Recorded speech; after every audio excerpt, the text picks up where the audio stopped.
So, after having finished HBO's brilliant show The Wire, I was looking for another series to sink my teeth into.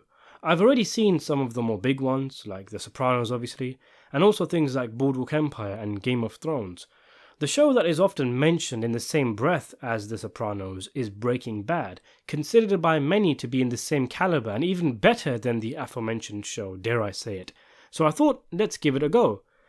Breaking Bad is something of a neo-Western crime drama and is set in New Mexico and follows 50-year-old Walter White, a high school chemistry teacher who is your average boring family man, husband to a pregnant Skyler and father to Walter Jr. Walter comes off as ever so slightly meek and uninteresting, especially in contrast to the likes of his brother-in-law Hank, a non-politically correct Drug Enforcement Administration agent who I find pretty hilarious, but who also has a good heart. Walter is eventually diagnosed with cancer, and though it of course sends shockwaves through his system, he keeps it from his family, and makes the choice of turning to a life of crime in order to make enough money so his family is taken care of after he's gone. He does this by partnering with a former student of his, Jesse Pinkman, a drug dealer.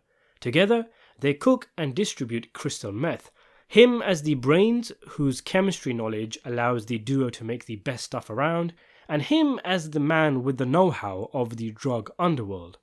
Breaking Bad starts off as a pretty interesting family drama. The existential crisis and trauma that Walter faces once he gets his diagnosis is tough to watch and makes for interesting viewing, as does the show after he tells his family. Walt initially refuses to take medication due to the finances involved, but also because he wants to go out on his own terms, in a manner of speaking, and not be remembered by his family as a sick old man. The reaction from his family is interesting, varied, and understandable, even from Skyler's shallow and self-centered sister Marie, with a particular standout scene from the first season being an intervention where the whole family gets together and discusses chemotherapy with Walter. The season takes a look at his male pride and his unwillingness to ask friends for money, and overall it's just a pretty interesting look at the life of a man who has to begin adjusting to the fact that he has cancer.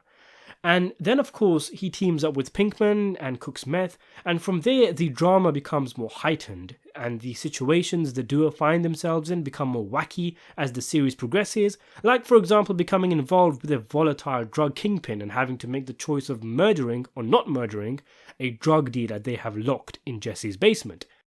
Chronicling Walt's life as a cancer patient is still there, but it takes a back seat to the crazy shenanigans of Walter and Jesse. And maybe I'm just a boring guy, but I actually found the whole family stuff and him dealing with cancer more interesting, in this season at least, than the weird adventures Jesse and Walter find themselves getting into. My first assumptions is that this appears to be quite a different type of show from the likes of The Sopranos and The Wire. With those two shows, the characters are very strong and they drive the story. The dynamic between the different characters is incredible, and there's so much nuance and subtlety in the characterization, and that leads to some wonderful discussions, as shown by many of the videos I've made on these shows. Why did this character do this? What was his motivation here? Why did this guy change over time?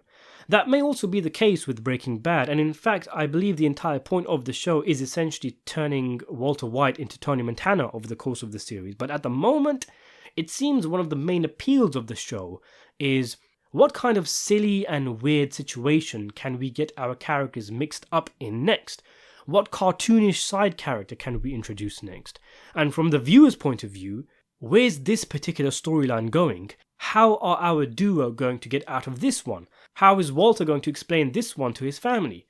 Each episode leaves you essentially wondering what's going to happen next. It's more plot driven in that sense, and pieces have been placed within the structure of the show to increase the drama. Like for example, Walter's brother-in-law just happens to be working for the DEA when our protagonist is cooking the best crystal around. No doubt something will happen with regards to this somewhere down the line, with Hank eventually finding out, I'm sure. But my impressions so far is that the show is good fun. It's a little dry at times, but you can tell the show is setting itself up for something greater. It's not the same kind of show as The Sopranos or The Wire. It doesn't have those layered, rich characters, not yet anyway. But instead it has quirky, fun, memorable ones. The first season lays the groundwork and establishes Walt and Jesse as the new guys on the drug scene, still finding their feet. It does end a bit prematurely. It only has about 6 or 7 episodes because of a writer's strike, apparently. In fact, I just finished the second episode of season 2, which was brilliant. It was funny, tense, action-packed, the very best of what Breaking Bad has to offer so far. And this felt more appropriate as a conclusion to season 1, bringing an end to one of the primary storylines. Season 1 is basically the first act in a call to adventure, except in this case, Luke Skywalker, or Bilbo Baggins, is a 50-year-old man and Gandalf is a crystal meth-dealing high school dropout. The acting is great all round. Bryan Cranston, in particular, is exceptional in his depiction, very emotive.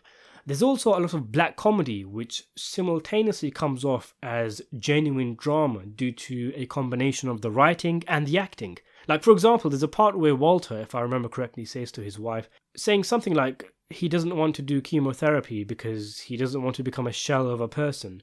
And then his son, who overhears, says, then why don't you just fucking die already? Which cracked me up, and it's hilarious, but it of course comes from a place of hurt from a son who thinks his father is giving up. I like how most episodes begin with a scene of some crazy ongoings, and then the episode basically showing us how that situation will come about. Overall, I enjoyed this season and will continue to watch the show. Thanks for watching.